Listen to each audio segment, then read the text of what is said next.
Moje meno je Vladimír Račko a na škole učím odborné predmety v študijnom odbore ochrana osôb a majetku. Je to relatívne nový odbor, ktorý reaguje na potreby trhu práce a uspokojuje záujmy mladých ľudí zamestnať sa v oblasti bezpečnostných služieb. V tomto školskom roku budeme mať prvých absolventov, ktorí budú pokračovať v štúdiu na vysokých školách príbuzného typu alebo rozšíria rady bezpečnostných služieb. Ak je váš syn či dcéra telesne zdatný, má rád akciu a je dostatočne psychicky odolný, tento odbor je stvorený pre neho. Predmety ako kriminalistika, bezpečnostné právo, špeciálna bezpečnostná príprava, špeciálna telesná výchova tvoria základ školského vzdelávacieho programu. Žiaci sa každoročne zúčastňujú kurzu prežitia, kde si počas týždňa vyskúšajú naozaj bojové podmienky a otestujú svoje schopnosti. Pridanou hodnotou je systém duálneho vzdelávania, ktorý má škola zavedený v spolupráci so súkromnými bezpečnostnými službami, ktoré pôsobia na území mesta Humenné.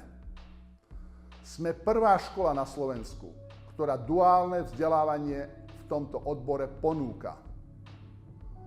Firma ZAPO SRO zároveň v rámci úzkej spolupráce ponúka pre našich študentov kurzy súkromnej bezpečnostnej služby, ktoré môžu absolvovať po dosiahnutí veku 18 rokov všetci študenti našej školy.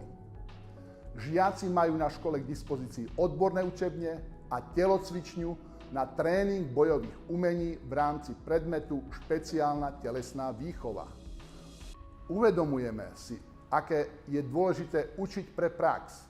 Preto sú naši odborní učitelia bývalí, ale aj súčasní príslušníci policajného zboru a spolupracujeme aj s inými organizáciami, napríklad klub Red Dragon pod vedením Petra Tomka, držiteľa 6. danu v Aikide, a občianskym združením Imperial Fitness, zabezpečujúcim predovšetkým kurzy prežitia a nácvik poradovej prípravy.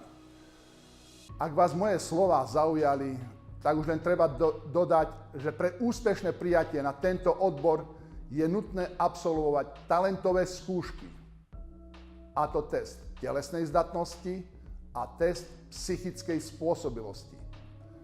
Ďakujem za vašu pozornosť a verím, že sa s mnohými z vás stretneme na prijímacích skúškach.